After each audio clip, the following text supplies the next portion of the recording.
जय श्री कृष्ण। जया एकादशी व्रत कथा।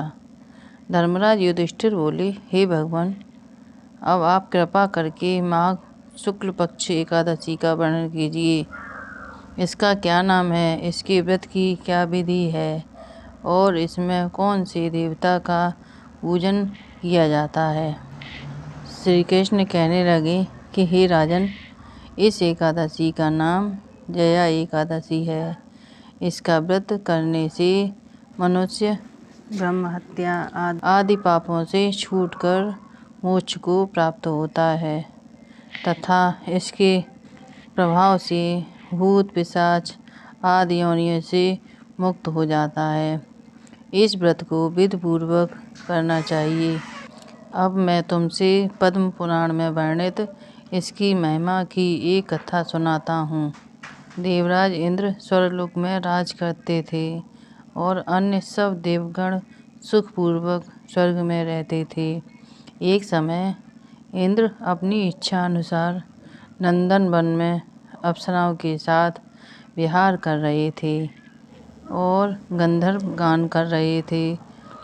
उन गंधर्वों में प्रसिद्ध पुष्पदंत तथा उसकी कन्या पुष्पवती और चित्रसेन तथा उसकी स्त्री मालिनी भी उपस्थित थे।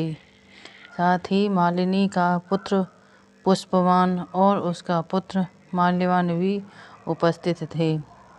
पुष्पवती गंधर्व कन्या माल्यवान को देखकर उस पर मोहित हो गई और माल्यवान पर काम बाण चलाने लगी।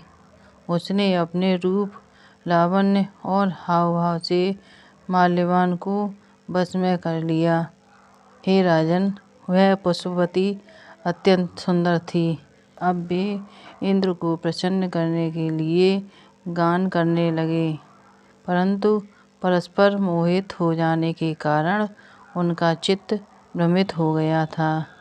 इनके ठीक प्रकार न गाने तथा स्वर ताल ठीक नहीं होने से इंद्र इनके प्रेम को समझ गया और उन्होंने इस अपना अपमान समझकर उनको शाप दे दिया।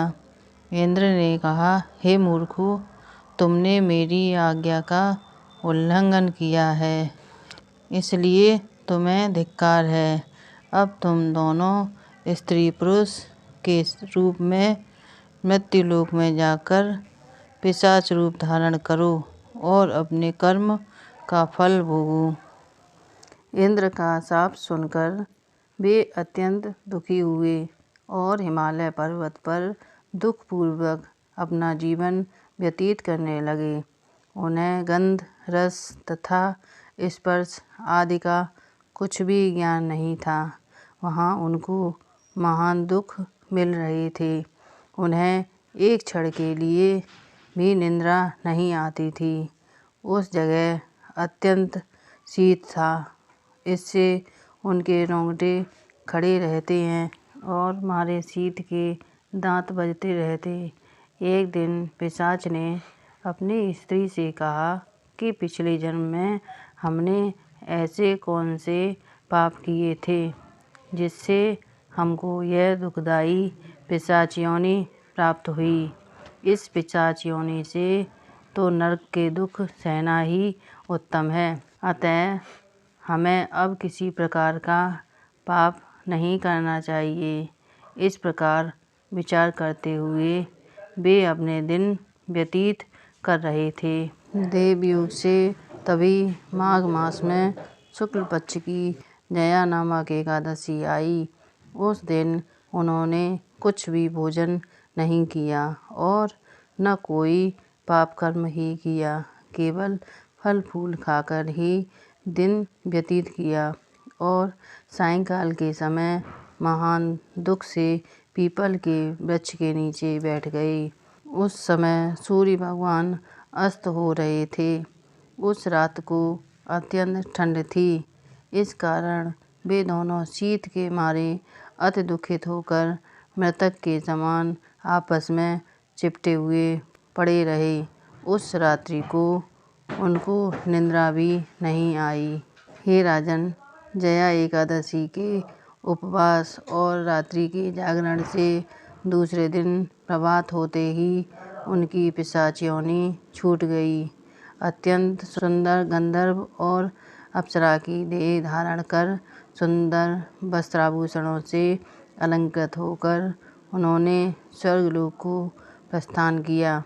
उस समय आकाश में देवता उनकी स्तुति करते हुए पुष्प वर्षा करने लगे। स्वर्गलोक में जाकर इन दोनों ने देवराज इंद्र को प्रणाम किया। इंद्र इनको पहले रूप में देखकर अत्यंत आश्चर्यचकित हुआ और पूछने लगा कि तुमने अपनी पिशाच योनि से किस तरह छुटकारा पाया, सो सब बतलाओ। माल्यवान बोले कि हे देवेंद्र, भगवान विष्णु की कृपा और जया एकादशी के व्रत के प्रभाव से ही हमारी पिशाच देह छूटी है।